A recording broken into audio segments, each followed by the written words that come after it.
रक्सी नखाने मान्छेहरूलाई पनि फ्याटी लिभर हुनसक्छ त? यसको एन्सर हो हुनसक्छ।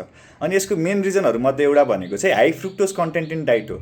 फ्रुक्टोज भनेको फ्रुट्सहरूमा नेचुरल्ली पाइने सुगरको नाम हो, तर कोल्ड ड्रिङ्क्सहरूमा, आर्टिफिसियल फ्रुट बेभरेजेसहरूमा एन्ड प्रोसेस्ड फुडहरूमा यसको एक्सेस मात्रामा प्रयोग भएको पाइन्छ। Excess fructose gets deposited in liver and gets converted to fat, जसले गर्दा फ्याटी लिभर हुन्छ है त। अनि यसको अर्थ यो पनि होइन कि तपाईँले आजबाट फलफुलै खान बन्द गरिदिनुहोस्।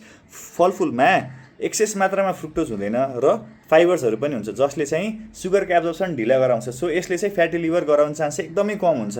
अनि राम्रो कुरा भनेको चाहिँ हजुरहरूले एक्सर्साइज गर्न थाल्नुभयो भने तपाईँको लिभरमा जमेको बोसो कम हुन चाहिँ सक्छ है। सो आजबाट तपाईँहरूले आफ्नो लिभरलाई खुसी राख्न चाहनुहुन्छ भने रक्सी खान त बन्द गर्नै पऱ्यो हेर्नुहोस् होइन। अनि कोल्ड ड्रिङ्क्सहरू खान पनि बन्द गर्नु पऱ्यो र एक्सर्साइज गर्न थाल्नु पऱ्यो।